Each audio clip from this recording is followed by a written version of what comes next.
Hey there, this is Brandon Pouliot. I'm going to go over a tool that I created. I used it to schedule announcements on my institution's learning management system, but that's not really the only use that you can have for it. So I've got a bunch of slots here on the left. You can see they're all marked as open.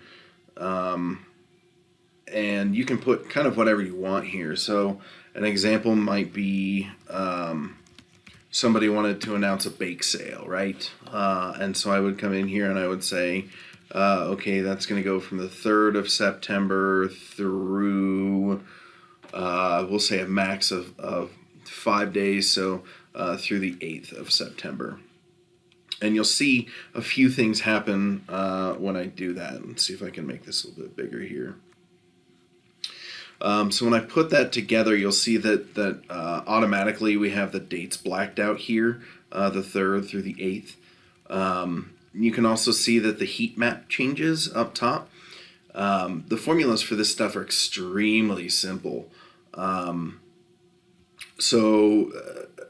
This is how I did it with announcements, but you can do this with anything. I mean, you could do this with project phases if you wanted to. And the easy part about this is that you can go in here and you can change dates. So the only things that you really need to change are the dates of cell D3, and then the start and end dates as well as names. You can add descriptions if you want to, that kind of stuff. But we could go in here and say we want to look at starting in October. I can say, okay, 10/1/18. You'll notice that these numbers don't change, but up top, you'll notice that the month changed. So all that's looking for is the month of this first cell right here, so it automatically changes. This is set up for 4 months total, and you'll notice a couple things. There's some quirks here. This one works out okay. You can see 31 is in the correct month.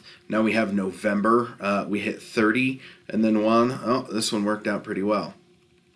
Then we've got December, and you'll notice that December crosses over into the January column here. So if I move over, you can see the line is between CP and CQ.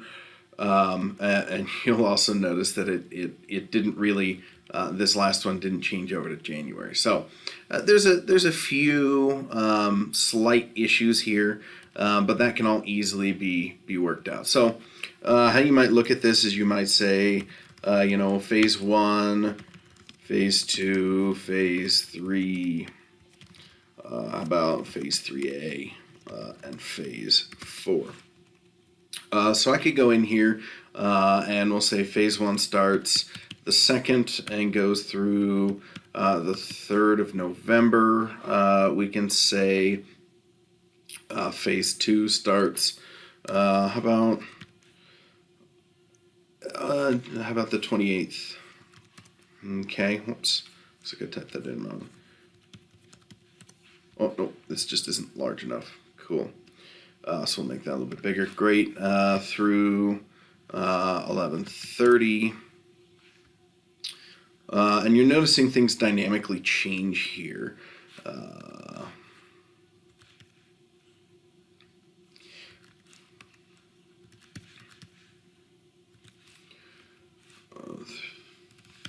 Let's go.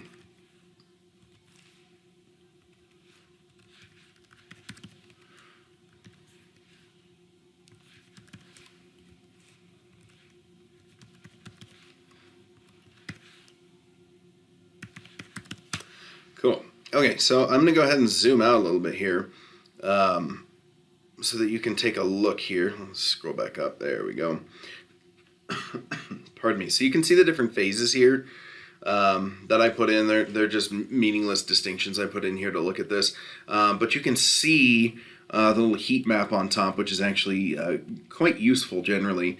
It dynamically scales ranges from least amount of work, so you can see the green on both ends here, to most amount of work. So you can see we've got right here the 22nd through, looks like the 22nd of November through the 1st of January. We've got at least 3 phases overlapping here. So you can kind of look at this and maybe plan for your most amount of work that you have.